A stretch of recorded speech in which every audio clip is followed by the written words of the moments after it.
La Segunda Guerra Mundial. Eventos, personajes, tecnología. Le doy la bienvenida a nuestro episodio del día de hoy. Episodio 143. Bagration, segunda parte. Entrevista con Fernando Paz. El día de hoy traigo la segunda parte de la entrevista a Fernando respecto a la operación Bagration, que al combinarse con los recientes desembarcos aliados en Francia, marca en realidad el inicio del fin para Alemania, al tener los alemanes ahora sí una guerra total a dos frentes. Como he relatado en otros episodios, no pasa mucho tiempo desde el inicio de los desembarcos en Normandía para que los comandantes alemanes en esta zona, von Rundstedt y Rommel, concluyan que la oportunidad para expulsar a los recientemente desembarcados ya se ha perdido, y que Francia entera también está probablemente perdida. Es en estos días cuando en el este europeo se produce la operación de la que hablamos el día de hoy con Fernando. Bagration es un excelente contraste respecto a cómo combaten los dos bandos de países. Los países principales del bando que será conocido como el Eje son Alemania, Italia y el Japón, más múltiples naciones que los acompañan. El otro bando, que es conocido como los aliados, está constituido principalmente por Gran Bretaña y sus naciones asociadas, la Unión Soviética y los Estados Unidos de América, acompañados además por múltiples naciones. Uno de los grandes problemas para Hitler y sus asociados es que ellos no pelean esta guerra coordinadamente. La realidad es que cada uno de los países del Eje combaten para alcanzar sus objetivos individuales sin mayor preocupación por los de los otros o el impacto que tienen sus acciones sobre el curso total de la guerra. Los ejemplos abundan. Hitler, a medida que los ejércitos alemanes avanzan por Europa, muestra a los italianos que quien conquista se queda con el territorio. Esto hace que Mussolini, al enterarse de que Hitler está en conversaciones con los rumanos, país que cae bajo el área de influencia italiana, de acuerdo a lo que se ha decidido entre Hitler y Mussolini, Mussolini decide lanzarse a una campaña de conquista para asegurar su pedazo del pastel antes de que esta guerra termine, lo que en ese momento da la impresión que esta guerra terminará con un triunfo alemán. Esto resulta en las invasiones italianas de Grecia y más tarde de Egipto, las cuales a la larga le salen tan mal a los italianos que Hitler se ve forzado a enviar tropas alemanas a estos países. Es decir, que Hitler está metiéndose por la puerta de atrás en el territorio que los italianos creen que serán para ellos cuando termine esta guerra. El Japón, por su parte, ataca en el Pacífico aprovechando la gravísima situación en Europa y apuestan a que los occidentales están tan ocupados con la gravísima situación, particularmente de Gran Bretaña, que el reconocimiento de ese imperio que planean conquistar será inevitable. Si en vez de hacer esto, los japoneses atacaban a la Unión Soviética al mismo tiempo que los alemanes invaden por el oeste, quién sabe qué hubiera pasado. Pero en este escenario imaginario, los japoneses no les daban a los estadounidenses la excusa para ingresar a la guerra. Esta falta de coordinación entre aliados, por supuesto, también ocurre en lo militar y en lo tecnológico. No comparten sus armas o tecnologías, lo que complica la guerra para todos estos involucrados. Las razones y la lógica detrás de estas situaciones no son tan sencillas como este argumento sugiere, pero busco describir una realidad. Los países que combaten en el Eje no combaten coordinadamente, no planean sus acciones para alcanzar un impacto positivo para los otros y ni quien los culpe. Hacer esto los pone en manos de Hitler, quien a través de los años se ha ganado la reputación de no respetar acuerdos, y su creencia de que los alemanes son la raza superior del planeta debió resultar preocupantes tanto para italianos, japoneses y cualquier otro que se ha sumado a esta guerra. El bando oponente, como ya lo dije, será conocido como los aliados. Británicos, soviéticos y estadounidenses, a pesar de sus claras diferencias ideológicas, políticas y de objetivos, buscan trabajar coordinadamente y se apoyan, no solo militarmente, sino financiera y logísticamente, creando una red que se extiende por todo el planeta. A medida que la guerra avanza, las conferencias entre los líderes de estas tres naciones aliadas, más las de los representantes militares o políticos, se vuelven más comunes, por lo que planean la guerra desde un contexto global, no por separado. No es una coincidencia que en 1942, cuando los soviéticos están combatiendo a los alemanes en Stalingrado, británicos y estadounidenses desembarcan en el norte de África.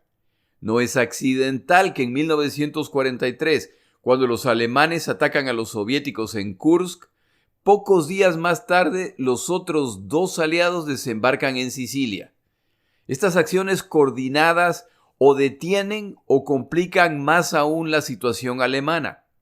La expresión más alta de esta estrategia es la combinación de los desembarcos aliados en Francia el 6 de junio de 1944 y la operación soviética Bagration, que se inicia 17 días más tarde en el otro extremo de los territorios conquistados por los alemanes. Esta combinación de operaciones se ha acordado en la reunión de Teherán a finales de 1943, cuando por primera vez se reúnen Churchill, Stalin y Roosevelt para planear la siguiente etapa de la guerra. Es lamentable que la literatura de esta guerra, al hablar del día D y las múltiples operaciones que le siguen, excluyen la mención de Bagration como factor que impacta el resultado. Tal como la literatura respecto a la operación Bagration excluye menciones del día D y su impacto. Estas operaciones están conectadas y el éxito de las dos depende hasta cierto punto de la otra. La desastrosa segunda mitad del año 1944 que sufren los alemanes es el resultado de la coordinación entre los aliados. Antes de pasar a la entrevista con Fernando, quiero mencionar el componente del engaño en el plan Bagration, ya que es una parte fundamental de esta operación. Los soviéticos se han vuelto más aptos para realizar operaciones que no solo buscan que los alemanes no sepan dónde se atacará, sino que se diseñan para hacer creer a los alemanes que se realizarán en otro u otros puntos del frente de batalla, lo que resulta en que los alemanes reubican sus unidades más poderosas y las mueven a lugares del frente donde no serán necesarias, mientras que los soviéticos atacan en puntos poco protegidos. En este caso, con la crisis en la que se encuentran los finlandeses en el norte, combinada con el avance que ya lleva meses en Ucrania, los alemanes están convencidos de que la siguiente ofensiva soviética será en uno de esos dos puntos, cuando en realidad los soviéticos están a punto de lanzar un ataque devastador en el centro del frente, en Bielorrusia. Tal como los aliados han hecho en el frente oeste, operaciones soviéticas de engaño se están produciendo en el frente este. La ejecución y los objetivos de la operación Bagration eran solo conocidas por unos pocos: Stalin, Zhukov, Vasilevsky y Antonov, quien estará a cargo de la coordinación operativa y quien debía coordinar la logística y comunicaciones de forma totalmente confidencial. Bagration en realidad no es una ofensiva, es una serie de ofensivas. La ofensiva en Finlandia se inicia a inicios de junio, y hemos hablado de esta en otros episodios. Bagration arranca a finales de junio, y le siguen 3 ofensivas más que siguen extendiéndose hacia el sur. Los alemanes, que ya han perdido la iniciativa, solo pueden ver cómo se inician nuevas operaciones y buscan contrarrestarlas a medida que ocurren. En otro episodio, como ya lo dije, hemos descrito los ataques contra Finlandia, que van magníficamente bien para los soviéticos y que les están dando la impresión de que tomará apenas días para que caiga Finlandia. Los alemanes dirigen fuerzas hacia el norte para evitar que los soviéticos se lancen contra el territorio noruego. Desafortunadamente para los alemanes, los soviéticos no planean lanzarse contra Noruega. En el sur, Los soviéticos también han alcanzado claras victorias y todo indica que la situación permitirá a los soviéticos conquistar el resto de Ucrania. De hecho, los comandantes alemanes e incluso Hitler están convencidos de que ese será el siguiente movimiento soviético importante, por lo que reubican fuerzas hacia esa zona. Desafortunadamente para los alemanes, esta vez también están equivocados. La tarea principal de la Stavka, el alto mando militar soviético, será convencer a los alemanes de que están en lo correcto mientras ultiman el plan principal, que es mucho más ambicioso de lo que los alemanes temen. El plan es hasta cierto punto una aventura por sus optimistas objetivos. Pero aquí se muestra que Stalin ha aprendido a confiar en sus comandantes al aprobar un complicado y ambicioso plan creado por Konev. Por supuesto, con la advertencia de que si el plan falla, Konev deberá prepararse para las consecuencias. Se inicia un movimiento frenético de equipo de guerra entre frentes soviéticos, procurando ocultarlos de los alemanes. Por su parte, los alemanes siguen despachando tropas y equipo a los puntos donde creen que ocurrirán los ataques, sin saber que en realidad están debilitando los puntos cruciales. Tampoco saben que, en su retaguardia, los partisanos soviéticos se preparan para hacer su parte, ya no para evitar que lleguen refuerzos alemanes, sino para evitar que los alemanes escapen una vez que ocurran las ofensivas soviéticas. De acuerdo al texto consultado esta semana, el excelente libro de David Glantz llamado Cuando se enfrentaron los titanes, esta es la diferencia entre las fuerzas que están a punto de enfrentarse. Los alemanes cuentan con cerca de 340,000 combatientes, los soviéticos con más de 1.250.000, es decir, una ventaja de casi 3-1. Los alemanes cuentan con casi 500 tanques y artillería autopropulsada. Los soviéticos cuentan con un poco más de 4.000. En otras palabras, una ventaja de 8-1. Los alemanes cuentan con más de 2.500 piezas de artillería. Los soviéticos con un poco más de 34.000, para una diferencia de 13-1. Los alemanes, que para estos días ya tienen que enviar grandes cantidades de aviones a defender el territorio alemán de los bombardeos de los otros dos aliados, cuentan apenas con 600 aviones de distintos tipos. Los soviéticos utilizarán cerca de 4.900 aviones de distintos tipos, es decir, una ventaja de 8-1. Es decir, el asunto está parejito, así como les gustaba a los alemanes, pero esta vez en reversa. Si a esta desproporción le suma las operaciones de engaño, entonces las fuerzas soviéticas que atacarán a los alemanes parecerán incluso mayores, lo que continúa el mito de las masivas hordas soviéticas que caen sobre los muy capaces alemanes que no logran detenerlos, y eso es lo único que les permite derrotar a los alemanes. Ese es un mito. Una de las consecuencias de esta impresionante disparidad es que los alemanes ya no pueden realizar vuelos exploratorios en la retaguardia soviética para verificar la ubicación de sus fuerzas más allá del frente. Los soviéticos no tienen ese problema y pueden sobrevolar las posiciones enemigas con impunidad, por lo que saben lo que está ocurriendo más allá del frente.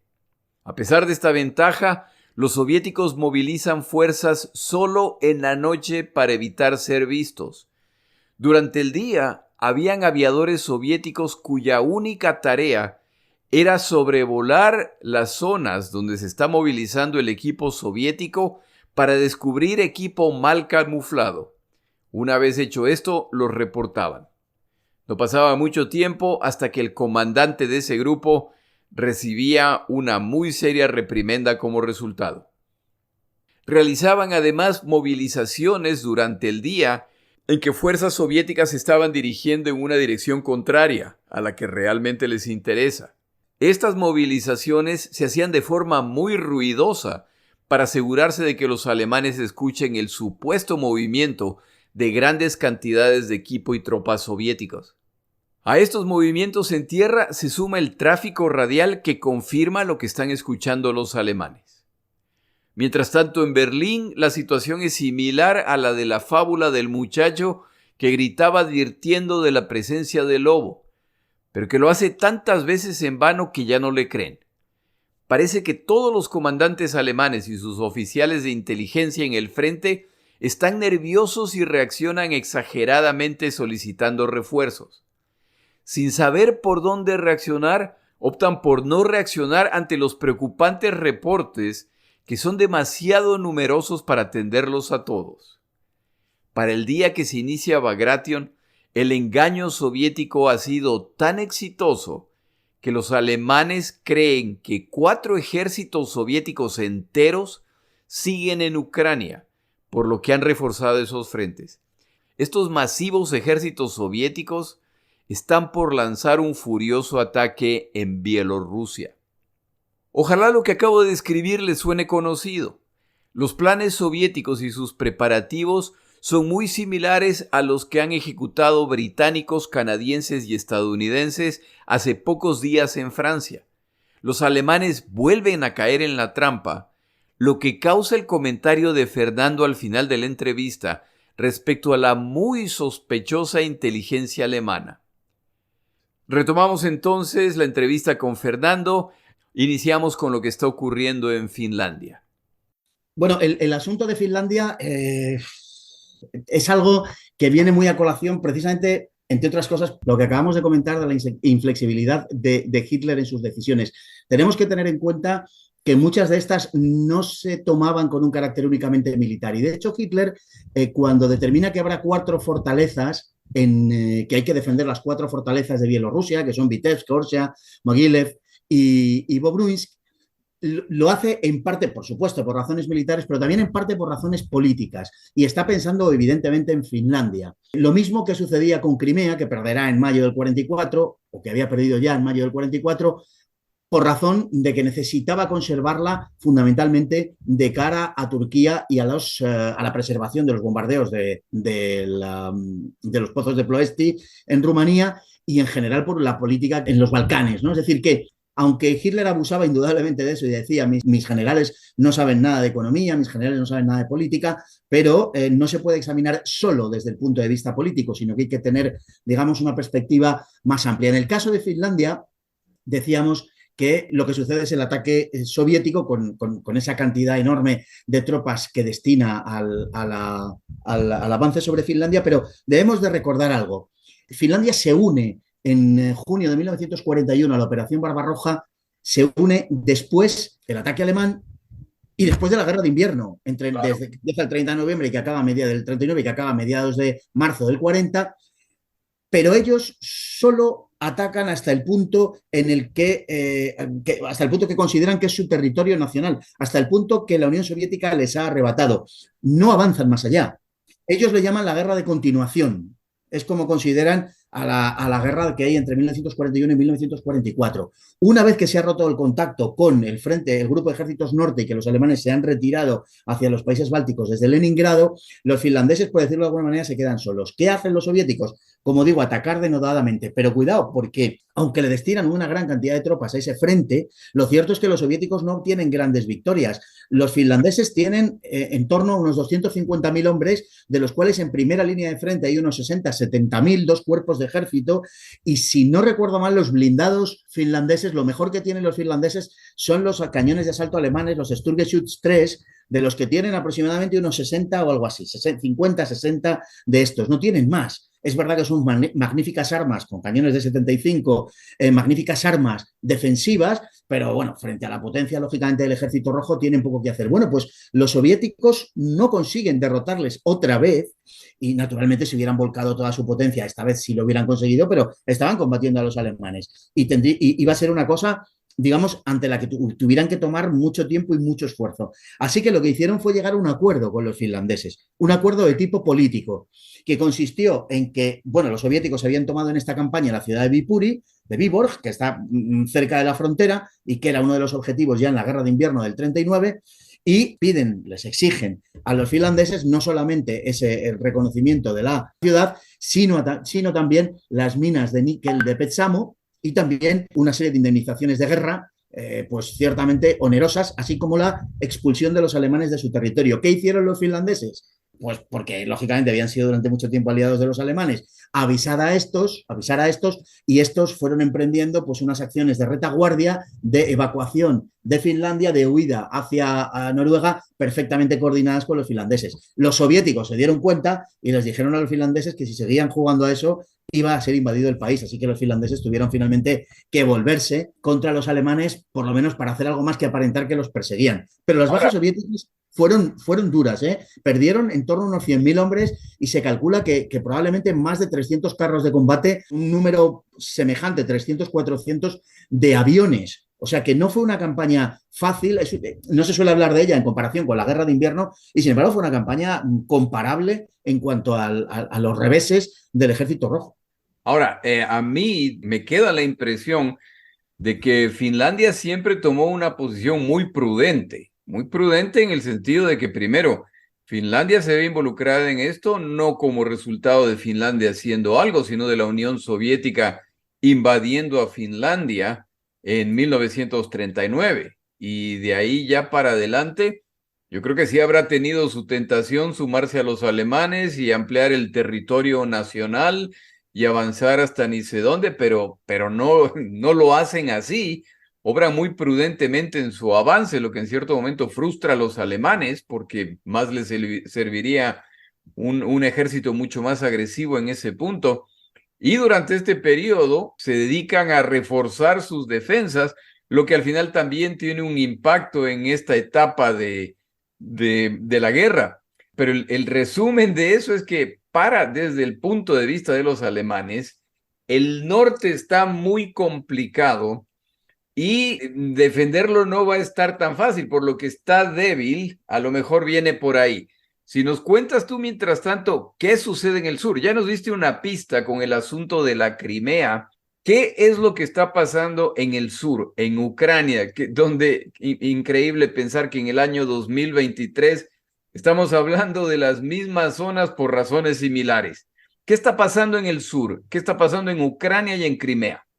Pues así es, Crimea ha quedado aislada, digamos, en Crimea los alemanes están resistiendo, tratan de mantener Crimea por razones en parte de prestigio, en parte políticas y en parte militares, más o menos lo consiguen, bueno, durante bastante tiempo, no olvidemos que los alemanes habían retenido en el Kubán, en la península de Tamán, hasta el otoño del 43, una importante fuerza militar, y Hitler no renuncia a ello, entre otras cosas, porque no quiere perder la esperanza de que algún día pueda retomar las operaciones ofensivas hacia el Cáucaso. De hecho, él cuando despide en marzo del 44 a Manstein, le despide con un cierto cariño, han trabajado juntos bastante tiempo, y le dice que le viene a decir como que no es nada personal, por supuesto que no, que es un gran general mariscal, pero que si algún día se vuelven a realizar operaciones móviles ofensivas, contará con él seguro, ¿no? Es decir, que él, en el fondo digamos, de su ser, él no se resigna a que eso sea así, pero claro, se le viene encima una avalancha soviética.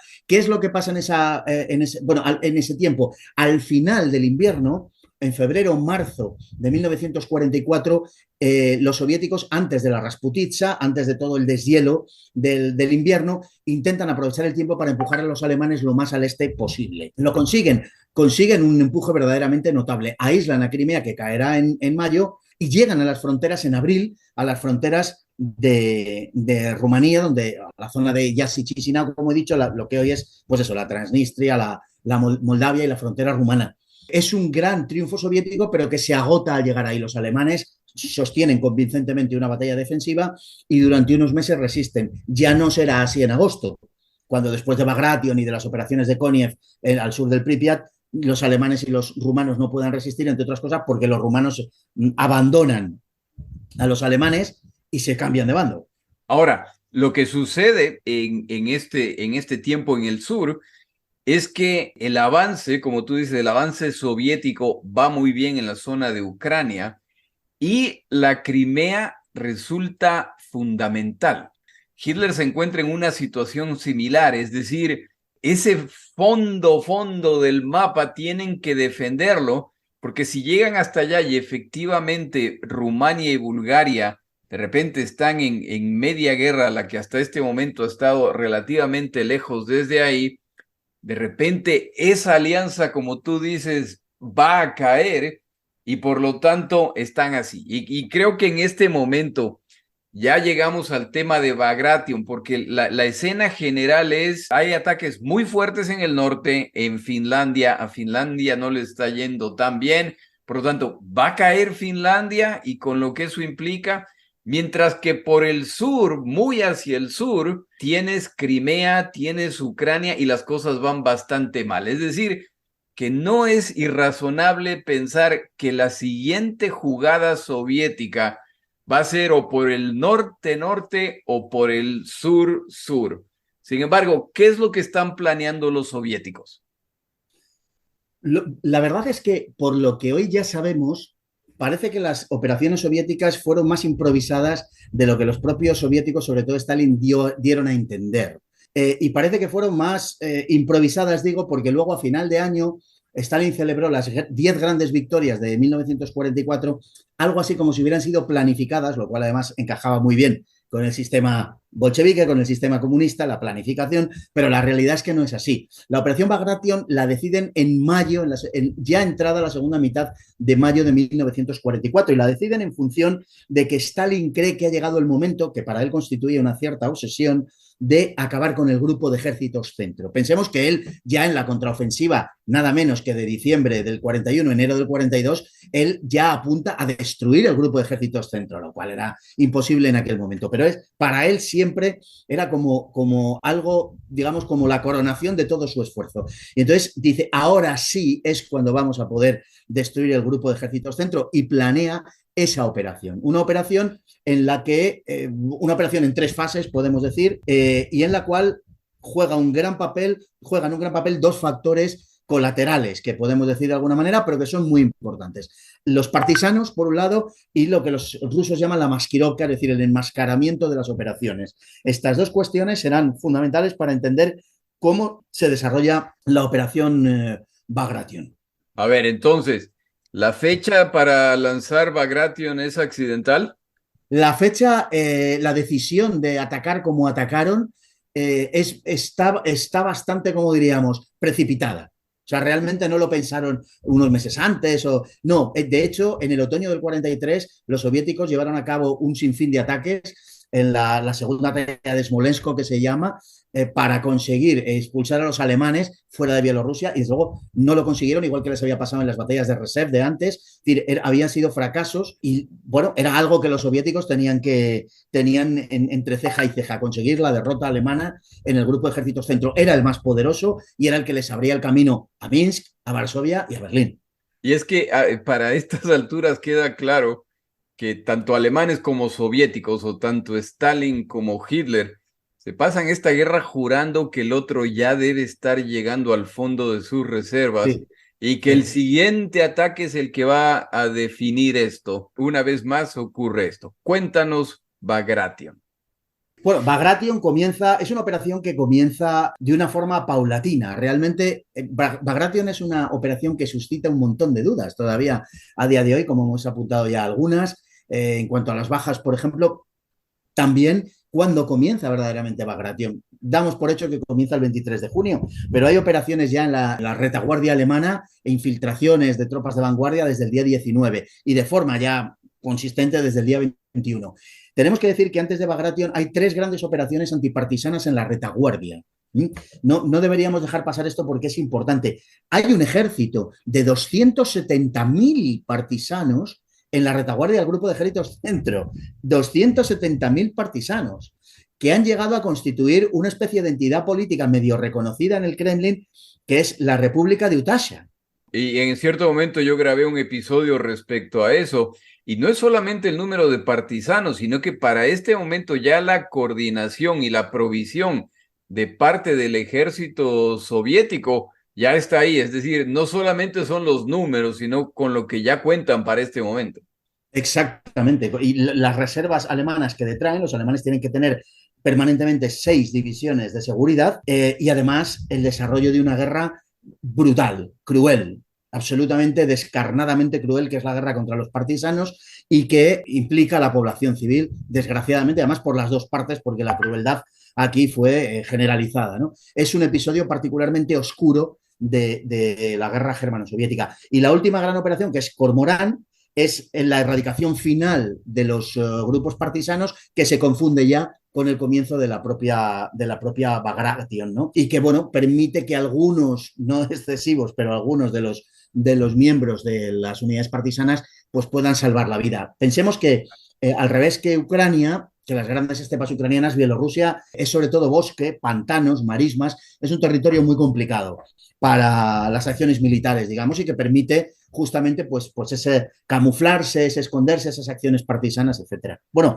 eso por un lado, ¿no? Entonces, esas acciones casi, terminan con una parte del grueso de los partisanos, pero días antes de la propia ejecución de Bagration hay un montón de acciones contra los ferrocarriles. Por ejemplo, los alemanes logran evitar aproximadamente, se considera que entre un 30 y un 40% de las mismas, pero un 60, un 65%, es decir, 2/3 partes, sí se llevan a cabo y entorpecen desde luego el tráfico alemán hasta tal punto que en los primeros días de Bagration solamente 2 divisiones se pueden mover con una cierta libertad por la zona de retaguardia del ejército alemán. Hay que tener eso en cuenta, es decir, que los partisanos aquí sí que juegan un papel importante, solo superados por la acción partisana en Yugoslavia. Es el lugar donde más resistencia hay en la retaguardia alemana. Y en todo caso, aceptando ese 23 de junio como comienzo, 22-23 de junio, podemos aceptar esas 5 de la mañana que suele decirse como comienzo del ataque, pues digamos que son 4 frentes, el primer frente báltico y luego el primer, segundo y tercero frentes bielorrusos, los que caen sobre el frente alemán. Respecto a la fecha, no hay que olvidar que 22 de junio de 1944 es el tercer aniversario de la Operación Barbarroja. De ahí venía la pregunta de qué tan intencional es el asunto de la fecha. Es decir, están lanzando este tamaño de contraataque el tercer aniversario de la invasión alemana. Sí, sí, desde luego coincide con el tercer aniversario de la invasión alemana y es además parte de una ofensiva generalizada del Ejército Rojo. Sobre esto no hay ninguna duda. Y los soviéticos no olvidemos que echan sobre el asador 2.230.000, unos 2,3 millones, para entendernos. 2.350.000, 335.000 soldados.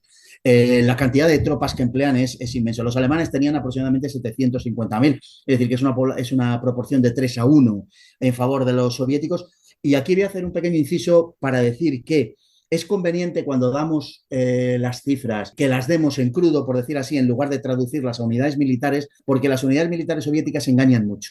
Hablamos de una división soviética y una división soviética es como mucho como un regimiento alemán. Entonces, pero perdona, pero lo mismo ocurre con los alemanes, porque un regimiento alemán podrían ser 12.000 combatientes, me estoy inventando, pero podrían ser 12.000, pero ya para ese momento ya cuentan con 8.000.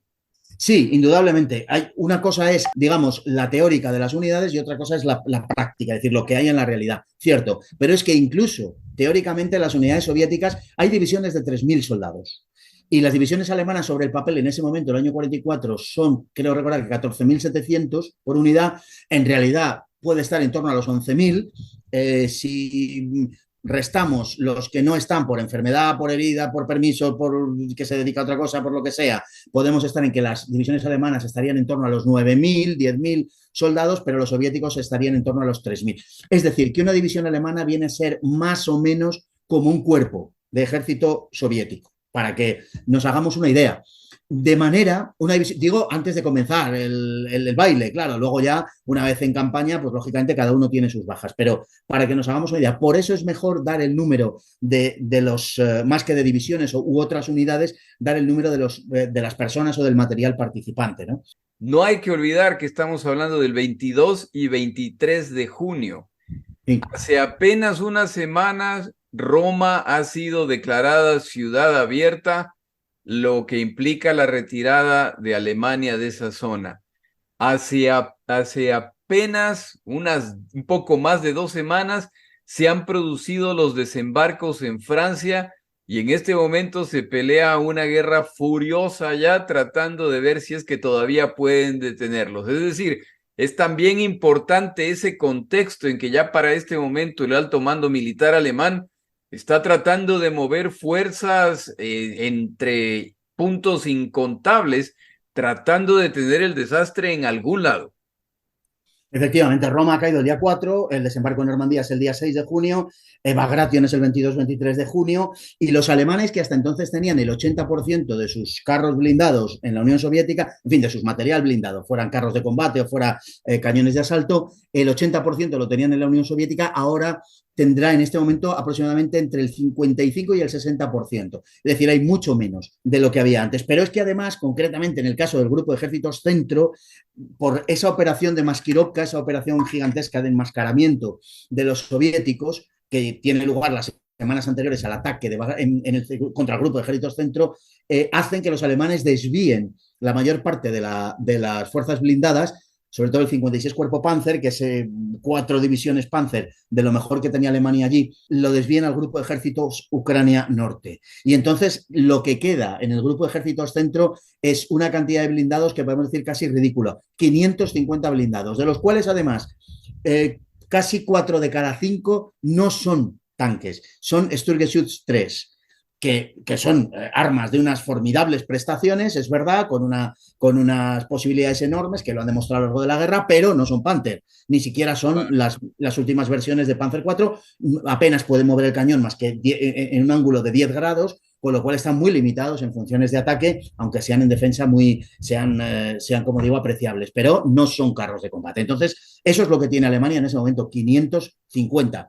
Los soviéticos lanzan a la guerra, lanzan a la batalla una cantidad absolutamente increíble de material. La proporción entre soldados, como digo, es de 3-1 en favor de los soviéticos, mientras que tienen 15.000 cañones, de los cuales 11.000, si no recuerdo mal, son de calibres superiores a 75 milímetros. 11.500 morteros, 2.000 y pico Katyusha, 2.300, 2.400, unos 4.000 carros y autopropulsados, es decir, frente a los 550 alemanes, unos 4.000, 4.200, 4.300 y unos 6.350 aviones. Es decir, que la superioridad soviética es gigantesca, es enorme, es incontestable. Y además, como digo, los alemanes han debilitado sus divisiones, han debilitado sus unidades. Para colmo, y urgido por razones políticas, pero también por esa inflexibilidad creciente de la que hemos hablado en el caso de Hitler en cuestiones militares, para colmo los alemanes fijan sus posiciones en esas 4 ciudades que hemos dicho, en esa línea de Vitebsk, de Orsha, de Mogilev y de Bobruisk, y en la retaguardia en Minsk. ¿Qué pasa con la operación Bagration? Pues que los soviéticos, por decirlo del modo más pedagógico posible, establecen 3 fases. La primera es la toma de estas 4 ciudades. La segunda fase es la toma de Minsk, que es la capital de Bielorrusia y que es el objetivo principal. Y la tercera fase es, si se concluye con éxito la toma de Minsk, el avance hacia Prusia Oriental y hacia Polonia. Ni en sus mejores sueños los soviéticos habían imaginado que esto les iba a salir verdaderamente tan bien. Era, bueno, pues un plan que sobre el mapa, uno, pues cuando diseña algo lo hace, digamos, de forma perfecta y es muy difícil que a uno le salga como lo ha proyectado. Bueno, pues les sale. Además, se produce el hecho de que las tropas, pocas, pero en fin, las que hay que pueden huir de los 4 cercos principales, se dirigen todas hacia Minsk. Mientras los soviéticos, a su vez, rodean Minsk. Es decir, que caen de pequeñas trampas para ir a caer en una gran trampa. Bueno, el resultado es una victoria gigantesca de los soviéticos, un triunfo táctico y estratégico de primerísimo orden y que deja a los alemanes noqueados en el Grupo de Ejércitos Centro hasta el punto de que a los 6 días Hitler depone al mariscal Busch y lo sustituye por Model porque cree que se le viene encima absolutamente el Ejército Rojo y vaya usted a saber hasta dónde y cómo lo vamos a parar. Y entonces convoca al bombero, como le llamaban, ¿no? Al bombero de Hitler, al bombero del Reich, que es Model. El león de la defensa, de acuerdo a un libro que recientemente se escribió en España. Un par de cosas respecto a Bagration, tal como tú mencionas, la madurez de la doctrina de guerra soviética, la libertad para ejecutarlo tal cual. David Glantz habla de eso y decir que Stalin tenía sus preguntas, pero al final algo en lo que él no estaba tan convencido, sí lo autoriza. Entonces ya madura la doctrina de guerra. Ya para este momento la diferencia en cantidad de material es inapelable. Ya la Fuerza Aérea Soviética ha pasado prácticamente a dominar esta situación. Y para colmo, los soviéticos utilizan su táctica de la Maskirovka más su propia operación Fortitude, similar a la que hicieron estadounidenses y británicos, de engañarlos de que van por aquí, que del ruido de los vehículos, que las comunicaciones radiales y todo lo demás, y todo les sale de película. A mí me gusta leer a David Glantz porque el hombre es muy práctico, no va exaltando demasiado a nadie ni humillando a nadie. Pero cuando uno lee la cobertura de Bagration, es una operación que le sale impresionantemente bien. Sería justo decir que este sí ya es prácticamente el último clavo en la tumba de las fuerzas terrestres alemanas. Sin duda.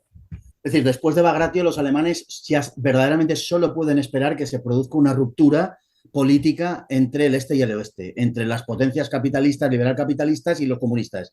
No puede esperar otra cosa. Es decir, Alemania ya no tiene ninguna posibilidad militar real. Se trata de resistir como se pueda, se trata de hacerles pagar un alto precio por la victoria para que eso les haga reflexionar y llegar quizá a algún acuerdo de tipo político. Es una actitud bastante parecida, con todas las salvedades que uno quiera, pero bastante parecida a la táctica de kamikazes que los japoneses ponen en marcha a partir de octubre de 1944 en Leyte contra la Armada norteamericana. Los japoneses naturalmente que sabían que así no podían ganar la guerra, pero ¿qué estaban haciendo? Elevar el precio que tenía que pagar Estados Unidos si quería ganar y decirles, si nos queréis vencer vais a tener que matarnos a todos, por decirlo de alguna manera. Bueno, es un poco lo que a partir de Bagration, un poco lo que le queda a Hitler. Ya no tiene territorio sobre el que maniobrar, ya no se pueden aplicar esas defensas elásticas, digamos que de algún modo ese debate desaparece, hay que evacuar a comienzos de otoño todos los Balcanes. El grupo de ejércitos hay que llevárselo de los Balcanes, hay que devolverlo hacia la zona de Austria, Hungría, Eslovaquia, y ya le quedará muy poco porque los soviéticos estarán desde agosto del 44 hasta que empiece la ofensiva el 12 de enero del 45 en Varsovia, están en el Vístula. Además, la operación del primer frente ucraniano de Koniev ha llegado también por Brody y Lvov ha llegado también al corazón prácticamente de Polonia, está apuntando hacia él. Es decir, ya Alemania no puede sostenerse militarmente. A partir de Bagration y a partir de la victoria en el oeste de Falaise, de Saint-Lô-Falaise, de la bolsa de Falaise, a partir de ahí, Alemania ya no puede ganar la guerra de ninguna manera. Se trata de forzar, como digo, una solución política, de aguantar lo que se pueda para que paguen un precio muy caro y ante esa perspectiva ganar tiempo de tal modo que la coalición pueda saltar por los aires. Pero militarmente ya Alemania no es que no pueda ganar, que no ganar no podía ya hacía tiempo, es que ya no puede ni evitar perder. Cuando uno ve la historia de esta guerra, uno ve en el 41 el avance hacia Moscú, y es en el grupo centro el que se lleva la peor parte. En el 42 ya estamos hablando de que fue el grupo sur quien se llevó la peor parte. En el 43 con Kursk y todo lo demás es nuevamente el grupo centro que se va llevando esto, centro-sur. Y en el 44, ahora sí, ya el grupo centro, que bueno, tenía el objetivo principal que era Moscú, el objetivo político principal que era Moscú. Ahora sí el grupo centro. Este es el momento de la muerte del grupo centro alemán. Y de aquí para allá ya no hay más levantarse. Como dices tú, es tratar de tener algo. A mí me llamaba la atención, preparando los episodios para el día D, que es lo que estamos cubriendo en estos días. Hitler aparentemente en cierto rato hizo una declaración. Él decía, a los soviéticos yo los puedo detener el tiempo que yo quiera. Me preocupa más este frente en este momento por la cercanía a Alemania. ¿De dónde sacó Hitler esa convicción de que a los soviéticos los podía detener donde quiera? Vamos a ver, hay un factor del que no hemos hablado y que se complementa perfectamente con el asunto de la Maskirovka, y es la información que tenían los alemanes y que tuvieron durante toda la guerra acerca de los soviéticos. Verdaderamente es difícil hacerlo peor. La información que tenía el alto mando de la Wehrmacht y sobre todo el alto mando del ejército en 1941, bueno, era de tal calibre, era de tal calidad que cuando los alemanes entraron en la Unión Soviética, las tropas sobre el terreno, al documento del Estado Mayor alemán que estaba encuadernado en unas tapas coloradas, se le conoció como, y donde estaba la información acerca de la Unión Soviética, se le conoció como el asno rojo. Porque había tal cantidad de idioteces y de cosas que no se correspondían con la realidad de lo que los alemanes estaban viendo en la Unión Soviética bueno, no tenía más fundamento. Después hay un personaje que es Richard Gehlen, que es el que llevaba ejércitos extranjeros en el este y el que tenía, bueno, pues el que suministraba la información al OKH y el que confundió en todo este tema de la maskirovka al ejército alemán, ¿no? Pero no fue la única vez que se equivocó. En todo caso, Hitler siempre le reclamaba a Gehlen. Yo creo que, pequeño paréntesis, yo creo que este prestigio de Gehlen es absolutamente injustificado y es posible que se deba a que después de la Segunda Guerra Mundial fue uno de los que creó la Bundeswehr, el ejército alemán de la República Federal Alemana, fue, en fin, en connivencia con la OTAN y Estados Unidos y posiblemente, bueno, pues rescataron un prestigio que verdaderamente no se correspondía mucho con el personaje, la verdad, ¿no? Y Gehlen es el que lleva, como digo, a la confusión de esto. Hitler estaba convencido de que la Unión Soviética estaba rebañando sus últimas reservas de seres humanos. ¿Y por qué creía esto? En parte tenía un poco de razón. Él veía que los prisioneros que los alemanes estaban haciendo a finales del 44 y a comienzos del 45 eran o muy jóvenes o muy mayores o población asiática. Entonces él decía, él sabía, porque los alemanes habían ocupado una gran porción de la Unión Soviética Europea, sabía que había un montón de gente, los bálticos, los ucranianos, había muchos bielorrusos también, y sobre todo caucásicos, contrarios a la Unión Soviética, al comunismo, y sabían que estaban siendo llevados a los campos de concentración, y decía, si está tirando de esta gente, evidentemente es porque no tiene de dónde tirar. Es decir, es verdad que muchas veces la impresión que daba el ejército rojo, el ejército tan tumultuoso, tan, en fin, tan variopinto, abigarrado, podía dar esa impresión. Había unidades muy buenas, pero había una gran cantidad de unidades que eran de relleno prácticamente, ¿no? De ahí sacaba él esa idea de la información que le llegaba del ejército alemán. Por una parte se le daba ese tipo de información y por otra parte se le decía, bueno, se le daba unas estimaciones que no estaban equivocadas. Sabes que a mí me parece que todo el asunto de la inteligencia militar alemana en la Segunda Guerra Mundial necesita una revisión muy, muy profunda porque creo que hay que determinar qué tanto fue el intento de sabotaje desde adentro, porque tú mencionas la falta de inteligencia en el frente este. Y en el oeste les pasa lo mismo con el día D y todo lo de Fortitude y todo lo demás. Esta pobre gente no tenía la menor idea o estaban tratando de sabotear el esfuerzo. Bueno, hay un personaje que merece una biografía mucho más seria de las que se han hecho. Hay una biografía que no está mal, la de Bassett, hay algunas otras anteriores de la posguerra, pero Canaris merece una biografía en profundidad. El almirante Canaris trabajó contra Hitler. En España lo sabemos, tenemos algunos indicios, pero indicios claros. Es decir, él avisó de algunas cosas a Franco al respecto de lo que Hitler pensaba hacer con Gibraltar, pensaba hacer con Gran Bretaña y pensaba hacer con Alemania. Le puso sobre aviso a Franco al respecto de muchas cosas, algunas de las cuales están más o menos claras, pero la mayoría no lo están. Y de la misma manera que sucede con España, sin duda ninguna sucede con el Occidente en su conjunto. Sabemos, y hasta ahí se ha llegado, que él tenía una muy buena relación con Menzies, con el jefe del espionaje británico, y que a través de Gibraltar y de Madrid, y ocasionalmente Lisboa, ellos se conectaban. Sabemos también por Kim Philby, nada menos, sabemos también por Kim Philby que Canaris, con toda probabilidad, trabajaba para los occidentales y que de hecho Menzies, cuando Kim Philby se lo intenta cargar en uno de los viajes de Canaris a España, Menzies se lo prohíbe. Y claro, Kim Philby, que está trabajando para la Unión Soviética, se queda pasmado. Por eso Stalin, a su vez, también sospecha que se están entendiendo los alemanes y los ingleses, porque sabe que hay una conexión entre el servicio secreto alemán y el inglés, por un lado, y por otro lado está el vuelo de Rudolf Hess. Y por otro lado están las declaraciones anglófilas de Hitler, y por otro lado es evidente que Hitler no quiere atacar las Islas Británicas, etcétera. Es decir, para Stalin no era idiota, ni muchísimo menos. Stalin lo que sí tiene es una serie de informaciones que le hacen pensar en otras cosas. Y una de ellas, sin duda ninguna, es todo lo referente al almirante Canaris. Como bien has apuntado, hay ahí una cuestión de los servicios de información que todavía hoy distan de estar claros. Y eso, sin duda ninguna, fue una de las cosas que a Hitler lo despistó en el frente del Este. Es decir, y ya para ir cerrando, junio de 1944, entre lo que sucede en Italia, lo que sucede en Francia, lo que sucede en la Unión Soviética, más lo que está sucediendo en el Pacífico, ya empieza a marcar claramente que el asunto ya ha tomado probablemente una dirección definitiva que ocurre con esta guerra. Detenemos ahí el relato porque Bagration no ha terminado, pero ya han cruzado el Vístula y ya a la distancia se encuentra Varsovia. Y aquí ocurre otro evento del cual hablaremos en otro episodio. Por lo pronto, Fernando, yo quería agradecerte mucho por esta tarde. Gracias por tu ayuda, por toda la información.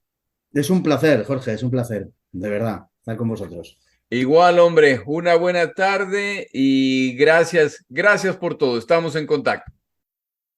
Una vez más, gracias, Fernando, por acompañarme. Eres una enciclopedia. Te agradezco mucho por todos los detalles que tú le añades a este tipo de programas. Los ambiciosos planes de avances soviéticos para la operación Bagration van a ser superados por la realidad al destrozar las fuerzas soviéticas a las alemanas con tal contundencia que para el final de Bagration ya está claro que la Unión Soviética va a expulsar a los alemanes de su territorio. Como lo menciona Fernando, en sus intentos por evitar ser rodeados por los soviéticos, las fuerzas alemanas caen en trampas aún mayores, por lo que las bajas se siguen multiplicando.